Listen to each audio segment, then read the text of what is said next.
We're about to launch into an exploration of a figure who didn't just act in American cinema, he fundamentally rewired it. Marlon Brando. Born in 1924, died in 2004. I mean, his career spans 6 decades. It's this huge, complicated landscape of just revolutionary performances, incredible successes, but also some infamous flops. And deep, often contradictory personal turmoil. Right. And when you just look at the accolades, his status is undeniable. 2 Academy Awards, 3 BAFTAs, 2 Golden Globes.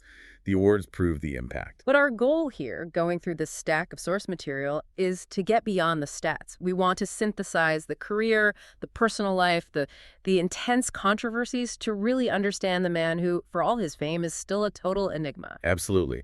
And I think the central paradox, the thing we really have to track for you, is in his professional life. He was a revolutionary. He was celebrated for bringing this gritty, authentic realism to the screen, a commitment that felt almost sacred. But then, by the middle of his career, he was treating the entire profession with such open contempt that studios were, frankly, terrified of him. So how did that happen? How does that firebrand rebel turn into the reluctant, often dismissive legend? That's what we need to figure out. And to do that, you have to start with the tectonic shift he caused in acting itself.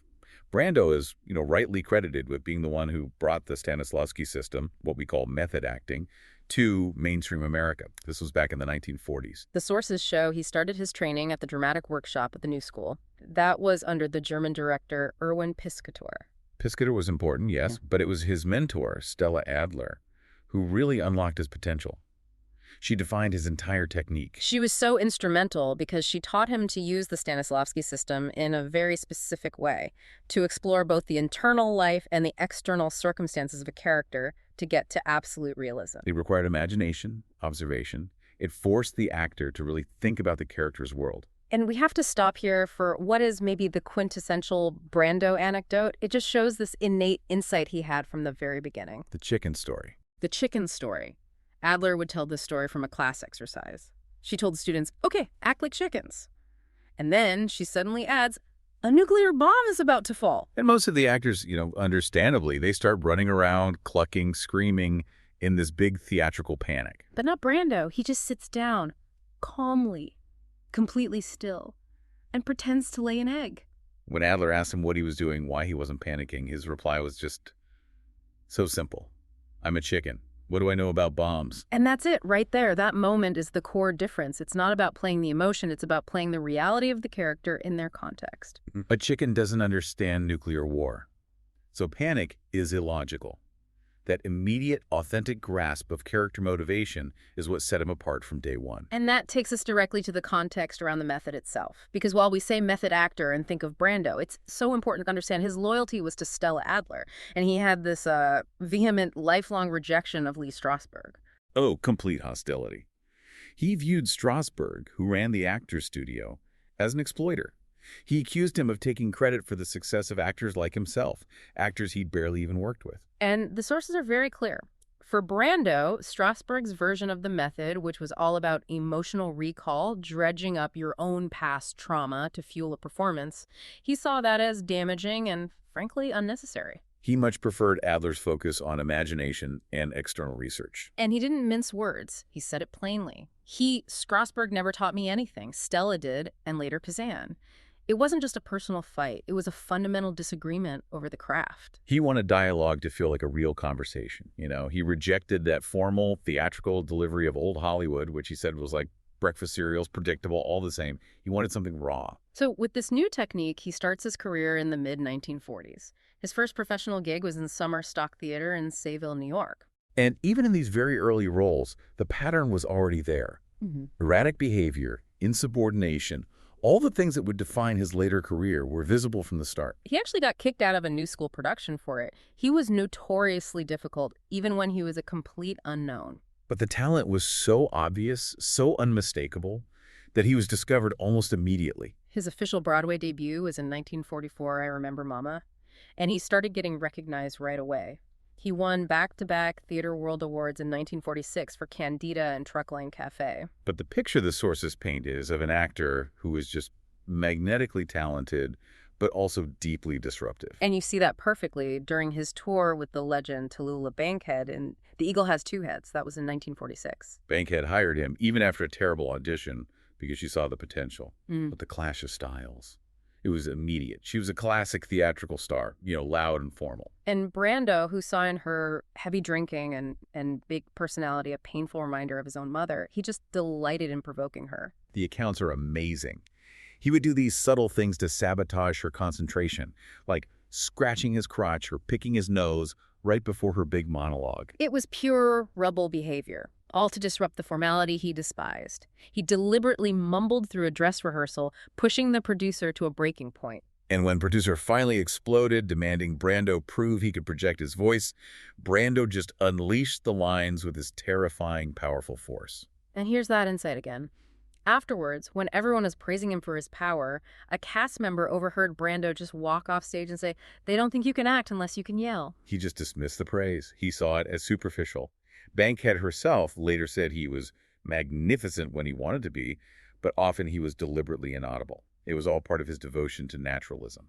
The disruption was so bad that Bankhead fired him, but that was the best thing that could have happened to him because it made him available for the role that would change everything. Stanley Kowalski. The pivotal moment. 1947, Tennessee Williams' Fascinate, a streetcar named Desire on Broadway, directed by Elia Kazan. Williams was hesitant at first. Brando was technically too young for the part, but he was just captivated by his energy. And Williams later wrote that casting a young Brando was key because it, and I'm quoting here, humanizes the character of Stanley in that it becomes the brutality and callousness of youth rather than a vicious old man. It made the character more complicated, less of a cartoon villain, which is exactly what his training was all about. And his preparation was already becoming legendary. He completely immersed himself in creating Kowalski, basing his movements, his mannerisms, on the boxer Rocky Graziano. He'd go to a local gym and just secretly study him. And the proof is in Graziano's own reaction. He didn't know Brando had been watching him. He eventually went to see the play, and he just realized with total astonishment, on the stage is that son of a bitch from the gym, and he's playing me. That's the ultimate validation, isn't it? Turning observation into a performance so real the source recognizes himself. So that stage triumph naturally led to the screen. He reprised the role in the 1951 film, and that got him his first Academy Award nomination.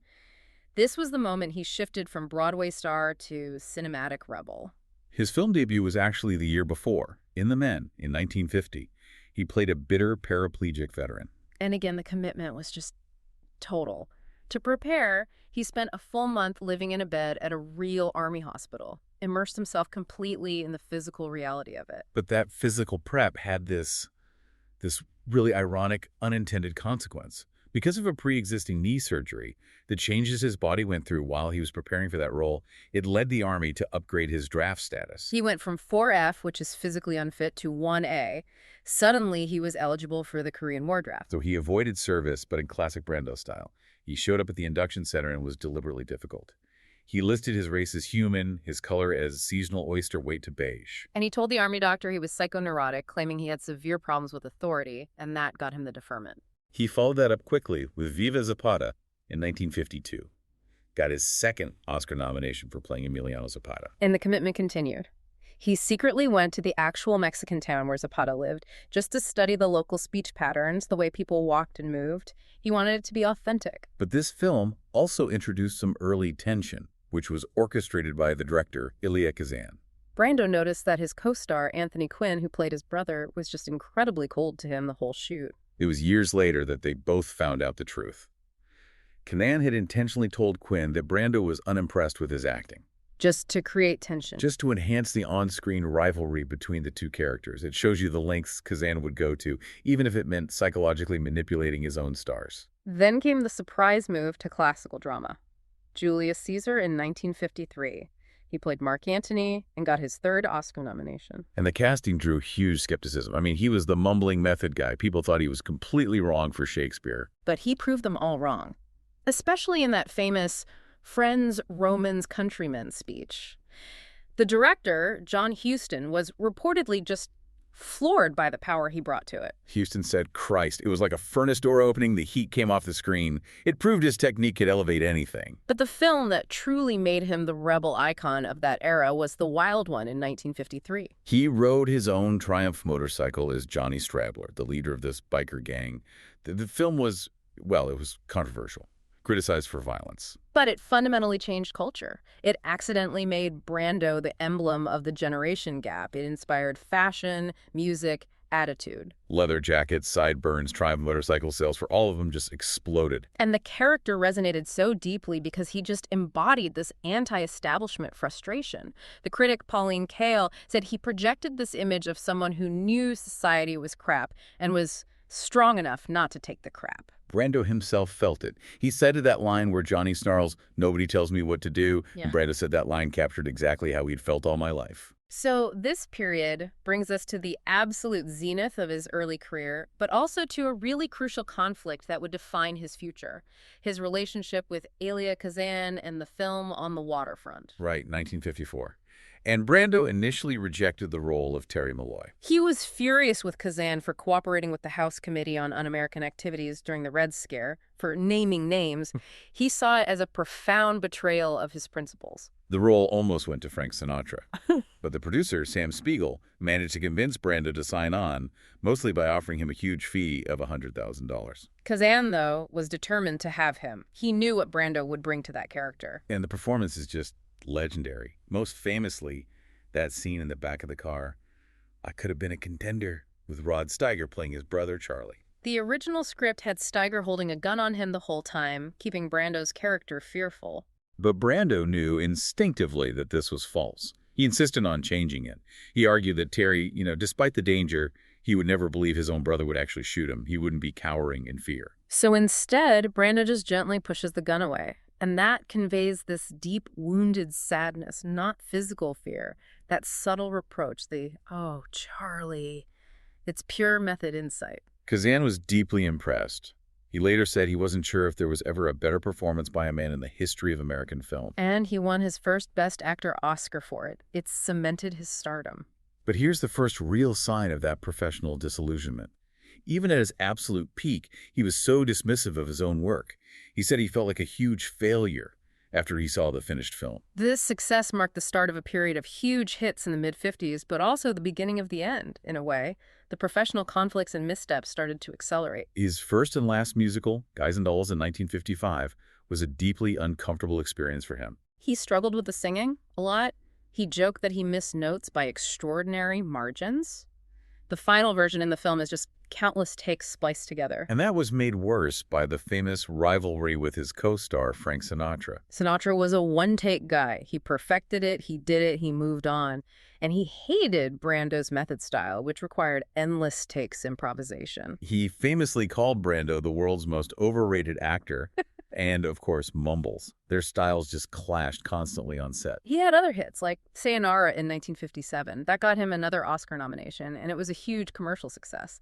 He negotiated a deal for 10% of the gross, which made him a millionaire. But the real crisis was just around the corner. And that crisis arrived with Mutiny on the Bounty in 1962. This film was the critical turning point.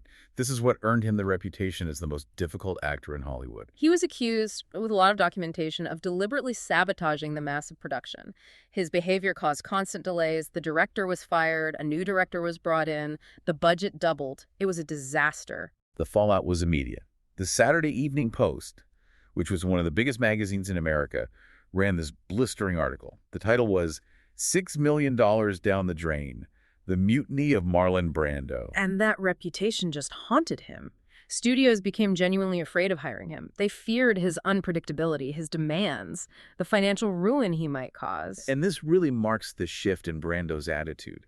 He started to see acting purely as a means to an end, a way to make money to support his growing family and his lifestyle. You can see that in his decision to sign a restrictive and ultimately really damaging 5-picture deal with Universal Studios in 1961. Right before the Mutiny debacle. So that deal locked him into a series of just mediocre projects throughout the 1960s. This became the era of flops and disillusionment. A time Brando himself summarized with a phrase that just captures it all: the fuck you years. The list of failures in the 60s is long. Bedtime Story, The Appaloosa, a countess from Hong Kong, and the sources suggest he made a lot of these just to fulfill the contract, without his usual immersion or preparation. A Countess from Hong Kong was especially disappointing for him. He found the director, the legendary Charlie Chaplin, to be incredibly authoritarian. Chaplin demanded his actors follow his direction exactly. He'd demonstrate the physical movements he wanted, which, for Brando, the ultimate improviser, was just creatively stifling. The critics were relentless. They attacked his commitment, his physical appearance. Pauline Kael wrote in 1966 that the rebel icon had devolved into a buffoon. She said the man who was once strong enough to resist society's crap was now just shamelessly mocking his own reputation with indifferent performances. And while Brando pretended not to care, the emotional cost was high. In the documentary Listen to Me, Marlon, using his private audio recordings, he confessed that the constant criticism hurt a lot. There were a few bright spots, though. His portrayal of a repressed gay army officer in Reflections in a Golden Eye in '67 got critical praise. And Brando himself said his favorite film was Burn from 1969, a very political film. He believed he did some of his best acting in it, even though it was a commercial failure. But generally, by the start of the 1970s, the genius was considered unbankable by almost every major studio. And that deep professional low point, being seen as unbankable, is the context for maybe the most extraordinary career comeback in Hollywood history. By 1970, he hadn't been a top 10 box office star in over a decade. Which created this immense barrier to him being cast in The Godfather. Paramount executives were vehemently opposed. They listed his difficult reputation, his age, the string of expensive flops. They even brought up his self-directed film, One-Eyed Jacks, as proof of his financial irresponsibility. The director, Francis Ford Coppola, and the author, Mario Puzo, had to fight tooth and nail for him. The studio president, Stanley Jaffe, only gave in under 3 incredibly restrictive conditions. They were designed to protect the studio. He had to accept a very low fee. He had to take financial responsibility for any delays he caused. And the big one, he had to do a screen test. And that screen test became legend. Coppola, knowing Brando would never do a formal audition, convinced him to do a makeup test on videotape. Brando improvised the look himself, famously stuffed cotton balls in his cheeks to get that jowly, puffed look. The transformation was so total, so convincing. When the president of Paramount's parent company saw the tape, he was stunned. He asked, "What are we watching? Who is this old guinea?" The test worked. Brando was signed for a shocking initial fee of just $50,000. But that fee was a bit misleading. His contract included a percentage of the film's gross. But producer Robert Evans later claimed that Brando, who was desperate for cash, made a huge mistake. He sold those percentage points back to the studio for only $100,000. Evans estimated that decision cost Brando over $11 million in profits. It just speaks to his precarious financial situation and maybe his genuine disdain for the business side of things. But on set, he was brilliant. He played the Don on screen and off. He used his influence to protect Coppola and the cast, especially Al Pacino, who the studio wanted to fire. Brando threatened to walk off if Coppola was let go. It gave the director the freedom he needed. And his approach to Vito Corleone was a masterclass in subtlety. He didn't want to play a shouting Al Capone stereotype. He wanted to play him as a gentleman, focusing on his kindness, his love for his family. Which was a chilling contrast to his lethal authority in the criminal world. Robert Duvall said Brando would minimize the sense of beginning for the camera, just moving fluidly from casual conversation right into a deep performance. He won his second Best Actor Oscar for the role, and the culmination of his activism came with his very public refusal of that award. He became only the second actor ever to decline the Oscar. Instead of going, he sent Sachin Littlefeather, a young actress and activist. She appeared in full Plains Indian-style regalia to decline the award on his behalf. It was a protest against the treatment of American Indians today by the film industry and what was happening at Wounded Knee at the time. He had a longer written speech that she couldn't deliver because of time limits. It expressed hope that his refusal would focus attention on the rights of all people to remain free and independent. It was a huge political statement at the peak of his comeback. And that momentum carried him right into one of his most complex and controversial roles, Paul in Bernardo Bertolucci's Last Tango in Paris. The performance was lauded, but the film's sexual content and the way it was made, it sparked an uproar that really persists to this day. On set, the famous Brando difficulty came back, but in a new way. This is when he fully embraced using cue cards. He just refused to memorize lines. Crew members had to hide the cards all over the set, on walls, on other actors' bodies, on props. Brando claimed it actually made his delivery feel more spontaneous, like the character was genuinely searching for the words, not reciting a script. But we have to address the most sensitive part of this film, which is the lasting controversy around the non-consensual sexual encounter scene with the butter. The relationship is between Paul, an American widower, and Jean, a young Parisian woman played by Maria Schneider. Maria Schneider later confirmed the act itself was simulated, but she was very emphatic that she was not told what the scene would include until right before they filmed. She didn't have the opportunity to consent to the specific nature of it. And you feel for her, because she said she felt violated, manipulated by that directorial decision. We have immense sympathy for what she experienced on that set. It's crucial to understand, though, that Brando himself, who was 48 at the time, also felt deeply manipulated by the process, according to Schneider's own account. Right. Brando confirmed the sexual content was simulated, but the emotional cost for him was enormous. He was so distraught by the environment Bertolucci created that he refused to speak to him for 15 years after the film wrapped. Despite all the ethical issues and censorship battles, the film was a massive hit. It earned Brando another $3 million and his 7th Oscar nomination. That financial success then helped propel him to his final, big, epic role of the decade. Colonel Walter E. Kurtz in Coppola's Apocalypse Now, a production that has become the stuff of legend. He commanded an astronomical fee, $1 million a week for just 3 weeks of work.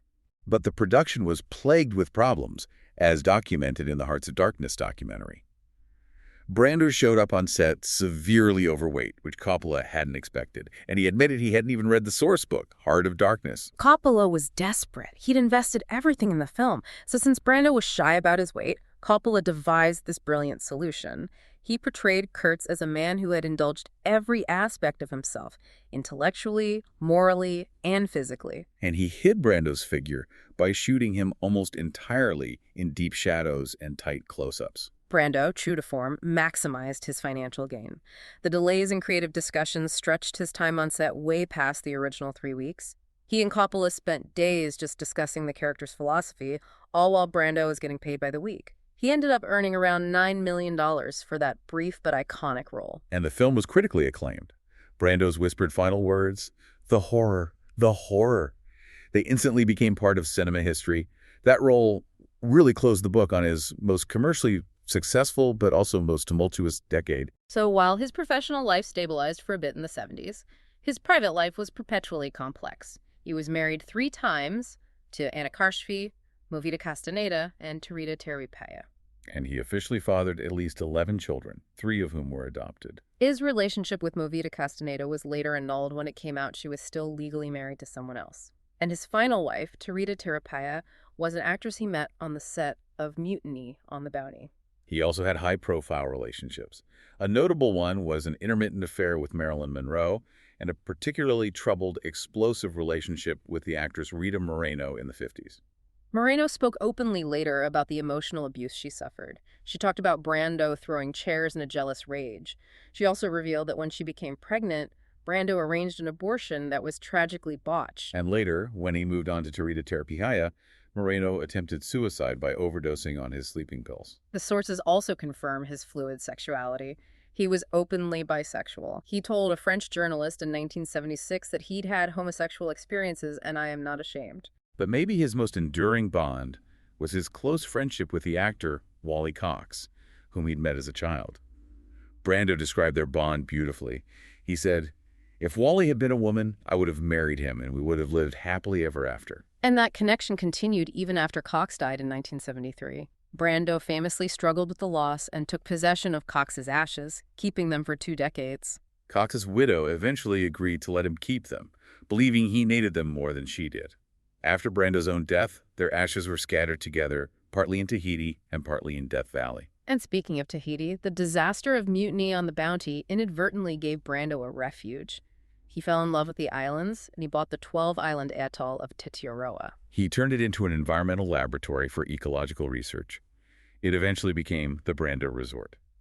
His dedication to privacy there was intense. He even became a ham radio operator under a pseudonym, Marlon Brando, to communicate securely. Brando's commitment to social justice was just as fiery as his performances, and it started long before the Oscar protest. He was a dedicated supporter of the civil rights movement. He was at the March on Washington in 1963 alongside Harry Belafonte and Charlton Heston. He participated in the Freedom Rides and gave a lot of financial support to the Southern Christian Leadership Conference. His activism for Native American rights was also very strong. In 1964, he was arrested at a fish-in protest in Washington state, advocating for treaty rights. So that Oscar refusal in '73 wasn't an isolated thing, it was part of a lifelong commitment. He also took a strong stance against apartheid in South Africa, favoring a boycott of his own films there. And he later starred, for free, in the 1989 film A Dry White Season, to further the anti-apartheid cause.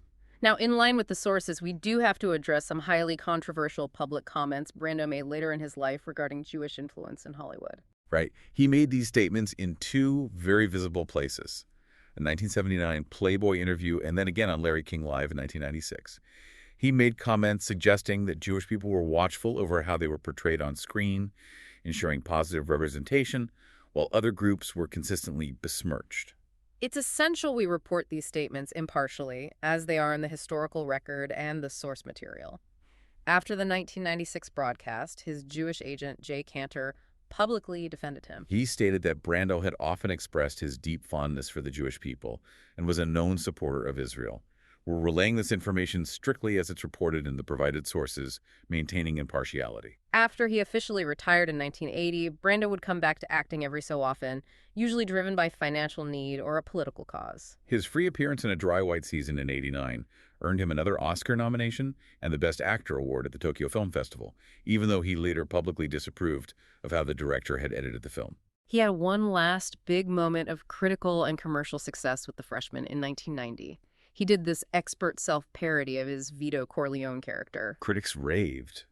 Roger Ebert wrote that no star had ever repeated a triumph as successfully as Brando did in that role. But unfortunately, that high point was followed by a final sharp decline. It was marked by Razzie Award nominations for Worst Supporting Actor. For films like Christopher Columbus, The Discovery and the very troubled production of The Island of Dr. Moreau in 1996. The chaos on the Moreau set was notorious. The screenwriter claimed Brando actively sabotaged the film by refusing to cooperate. His last completed film was The Score in 2001 with Robert De Niro. But by the late 90s, his extreme obesity, weighing well over 300 pounds, it overshadowed his final professional efforts. In his final years, though, his eccentric brilliance still surfaced. He devoted time to developing and patenting new ways to tension drumheads. Just this surprising technical curiosity. He also had a very close and unusual friendship with Michael Jackson. Jackson provided a lot of support, inviting Brando to stay for weeks at Neverland Ranch. Because of Brando's failing health, he had pulmonary fibrosis and needed constant oxygen. Jackson got him a customized golf cart with a portable oxygen tank so he could still explore the grounds. Brando's son, Miko, later confirmed how deep that friendship was. He said the last time his father left his house to spend any real time anywhere, it was with Michael Jackson. Marlon Brando died on July 1st, 2004 at the age of 80. The cause of death was respiratory failure. And in a final, fitting example of his commitment, the sources show that shortly before his death, despite needing an oxygen mask, he recorded his voice for the Godfather video game. He could only record a single line because of his health, which they used in the final game as a tribute. And as we said, his ashes were later scattered with Wally Cox's. The cultural influence he had is just monumental. It's permanent.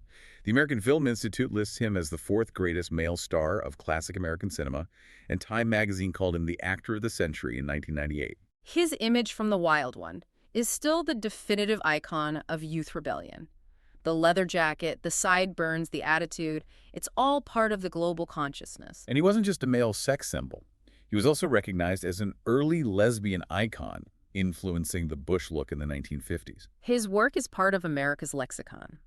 The line, "I could have been a contender," is instantly understood. His influence on music is everywhere.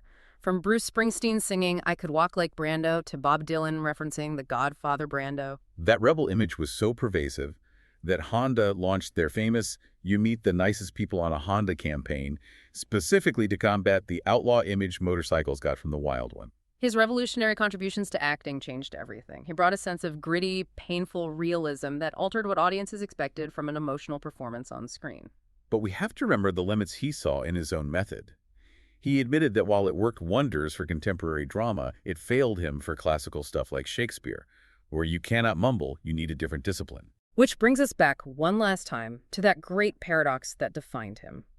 Brando confessed that his complicated, painful childhood, his emotional insecurity, his search for love at all, helped him as an actor. It fueled his intensity. But he also admitted that authenticity came at a devastating personal cost. He never went back to the stage after his first Broadway success because the emotional demands were just too much. He described performing Stanley Kowalski 8 times a week as an emotional grind, forcing himself to yell, scream, cry, and relive those wrenching emotions over and over. So, considering how his whole revolutionary approach relied on digging into that raw, painful, emotional truth, the sources really compel us to ask this final provocative question for you to consider. Does the life story of Marlon Brando suggest that the pursuit of profound creative influence, when it's based on personal emotional truth, ultimately comes at the insurmountable cost of personal happiness and professional consistency? Thanks for listening.